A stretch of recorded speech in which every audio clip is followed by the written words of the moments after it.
It seems like Ayesha Curry is back on the chopping block again. And this time, people have big feelings about her latest comments on being a wife and mother. Speaking as a woman who is not a wife or a mother, I'm going to be holding some hands when I say this. For the women who are constantly filling up the waiting to wed section on Reddit, it is not her fault that you have not been promoted to wifey status yet. For the mothers who were also offended by what Aisha had to say, it is not her fault that motherhood turned out to be way harder than you thought it was going to be, girl. And to the married women who are mad, I know that for some of you married women, the day you got married, you felt a shift. You felt like you had ascended to a higher plane. But Ayesha Curry is not to blame if your marriage license turned out to be just as useless as your husband. Working three jobs, providing for your provider, taking your husband's word as law, praying away the spirit of infidelity in a so called equal partnership where you do all the submitting. A lot of you wives defend marriage like it's a sacred cult, but I am not pro marriage. I am pro healthy relationships.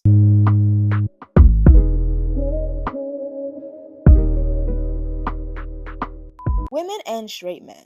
Yeah, straight men too. It's getting weird. They're saying Ayesha Curry needs to be more grateful. They're saying, well, if I had a rich, good looking, successful man who didn't beat me or cheat on me, I'd never complain. First of all, you're weird, like genuinely weird. Why are you voicing your wants, likes, and desires in relation to someone else's husband? Girl, what are we supposed to do with that information? That goes for the men too. Hopefully, in your next life, you can be Stephen Curry's wife. But until then, no one cares what you would do if you were married to this man. Because you're not. But seriously, the number of straight men saying he doesn't cheat, he doesn't hit her, he's rich, what else does she want? I'm just like, wow, that is quite the bar you set for yourself there, my dude. And to the women praising Stephen Curry like he's the second coming just because he doesn't cheat, isn't abusive, and has money, I need you to really think about what you're saying. Without anyone forcing you, you've essentially told the world that a man meeting the bare minimum standards of decency is equivalent to handing you the sun, moon, and stars. And that's deeply concerning. It begs the question, who are you dating? Who are these women dating, and who are these women married to? Because if those are your gold standards, it sounds like too many of you are staying with men who A, are broke, B, cheat on you, or C, outright harm you. To the point where the moment a woman dares to express discontent in a marriage with a publicly admired man, the internet comes for her like she's committed a crime. She's suddenly everything but a child of God, and that says more about your standards than it does about her. Ayesha and Steph have been together since she was 19 years old. Do you know how empty my head was when I was 19? Chicha, chicha, chicha. What is that? Is that a chicken? Exactly. Ayesha had no idea what she was signing up for. She didn't know the man would go on to become one of the most recognizable names on the planet. My dad doesn't even watch basketball, and he knows who Stephen Curry is. The truth is, when you're married to an athlete, especially one as famous as Steph, your life can start revolving around his. Unless your partner makes a constant, conscious effort to support your dreams too, there's rarely space left for what the woman wants. And here's the uncomfortable truth that people don't want to admit. Some women are fine with that, and some women are not. And let's be real, this isn't just about Ayesha. A lot of people, because everyone is capable of misogyny, still can't wrap their heads around the idea that not every woman wants to be a wife, or a mom, or both. From a very young age, kids, particularly young boys and male centered little girls, think having a boyfriend is the most important thing to ever happen in a young girl's life. Then they grow up, hit their 20s, 30s, 40s, 50s, and still hold on to that BS. That's why when some people want to insult a woman, the first thing out of their mouth is, well, that's why you'll never get married, or, well, that's why you'll never have kids. As if that's supposed to be some kind of death sentence to every woman in the world. If that's your go to insult, you're lame, you're weird, get away from me, and I mean that with the utmost disrespect. For some women, being a wife and a mother will be the most fulfilling thing in their life. I mean, we also have women who are becoming mothers because they don't want to be alone, they want a bigger tax return, they want to create a mini version of themselves, or they just want to have someone who can wipe their ass when they're old. But we're gonna ignore that for now.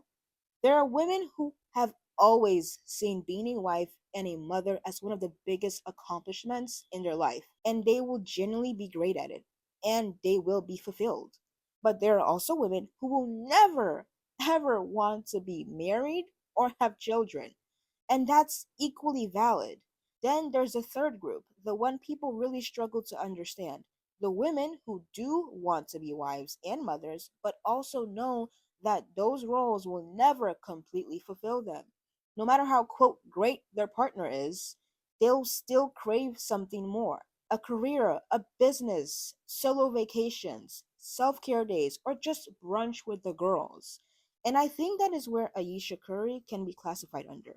And it's wild that people don't grasp that, especially when most dads already make time for their own interests without anyone calling them ungrateful.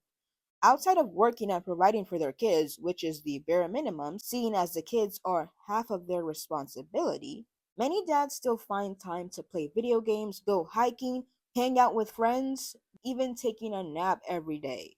Meanwhile, mothers are expected to sacrifice every piece of themselves and smile while doing it. Have you seen motherhood? Like, have you actually seen motherhood with your two naked eyes? It is ghetto. Unless you have a lot of money to afford nannies and a lot of therapy to break some generational curses, motherhood is the ghetto. The only people who think motherhood is easy are either all under the age of like 25, or are the people who are never going to be expected to participate in any of the actual parenting. It's not that Ayesha hates being a mom, it's that she wanted to be a career woman first. And that's valid. This is exactly why, as a woman living in a patriarchy, especially an ambitious woman, the riskiest decision you'll ever make in your life is who you choose as a partner. Because the wrong partner will cost you opportunities, time, and pieces of yourself you may never get back. If Stefan understood how much having a career was important to Aisha, they would not have had kids at such a young age. She would have done her part and he would have done his part to make sure they didn't become young parents. Or after they had one kid, he would have been like, okay, all hands on deck, I'm building the career of my dreams and I want the same for you. And he would have put constant emphasis on constant effort because they've been married for 14 years. He would have put constant effort to help her achieve her career goals. And from where I'm standing, that doesn't seem to be happening. Ambitious women who desire relationships with men have to be strategic, brutally strategic. A lot of men will never have to think that deeply about how marriage or children will impact their lives. There are men who have multiple kids, and that has never affected any decision in their entire lives because most married men have access to a married single mother who is doing everything. Now, personally, if I wanted to complain about my marriage, I wouldn't be doing it on a platform, but that's just me. Still, I understand where Aisha is coming from. It's important for women to start being more honest about the fact that marriage and motherhood doesn't always deliver the lifelong joy we were promised when we were little girls. Let's not forget, Aisha and Stefan started dating when she was 19, and she became a mother at 23 years old. Society loves to condition little girls and little boys to see certain things like marriage as this big, beautiful bill. No, I'm just kidding. As this big, beautiful bow that will just make their lives 1,000 times better. And that's not the truth for everybody. There are women who marry at 18, 20, 24 who genuinely believe that their lives are about to be something out of Little House on the Prairie or some shit, only to realize it was more like Survivor, Domestic Edition. Which is why I think young women and men need to think long and hard about whether they truly want marriage or kids, or if they just think they're supposed to want those things. The sad truth is that some women didn't realize until they became a mom that they loved being an aunt, not a mom.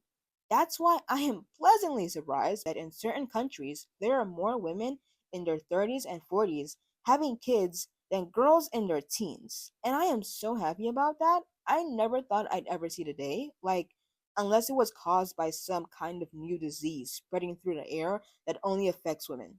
Oh, wait. Red pill people would say that such a disease already exists, and it's called feminism. Girl, when I was 16, I remember being in class with a group of girls talking about what age we wanted to get married and start having kids. Most of us said we wanted to get married by like 21, 22 to our university boyfriends, because of course we would all meet our future husbands in university. And most of us said we wanted to start having kids before turning 25. And you know why we were saying dumb shit like that? Because we had no idea how hard being a wife and a mother was going to be, especially in a patriarchal society where women are expected to do everything while all the man has to do is hold down a job. And girl, I am Nigerian, by the way, so trust me, the misogyny is alive and well. We were saying such dumb things, like the fact that so many of us wanted to become a wife, start our career, and have a newborn within 2 years of graduating from university. Like, first of all, in what economy? We're Gen Z, so many of us can't even find a job. When I was 16 and more stupid, I wanted to be married with a kid by the time I was 26.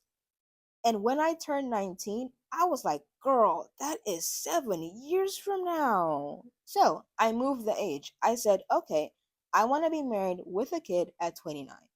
Then I turned 20 and I was like, girl, that is 9 years from now. So again, I moved that age to 31. Then I turned 23 and I was like, girl, that's just 8 years from now. You see where I'm going with this?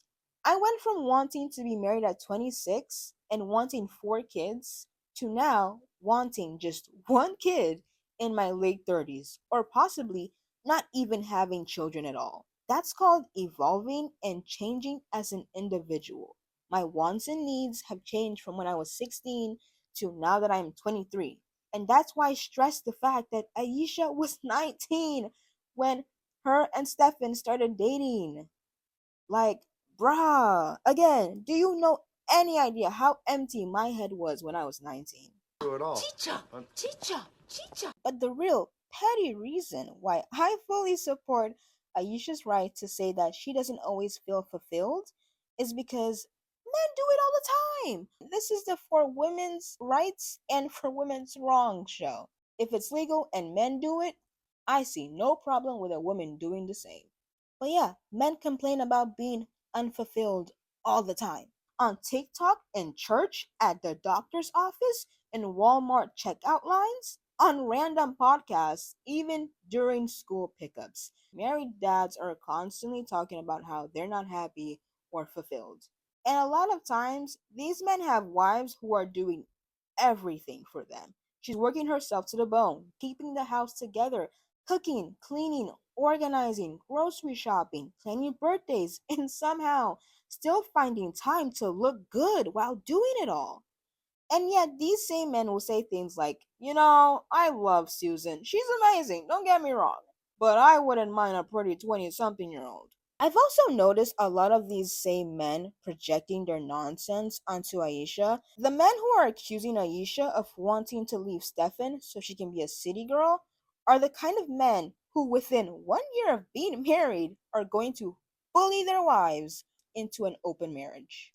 So, even though I said that I personally would not be saying what she's saying on such a huge platform, or any platform, really, because I'm a private person, I do support Aisha and I think she has the right to complain. If men can have wives who spent decades putting aside their own dreams to raise kids, maintain homes, and hold their families together, and these men still flood Reddit to say that they're not satisfied with their life, then Ayesha Curry absolutely has the right to express the same dissatisfaction. Here I'm editing right now, and I just thought I should add this.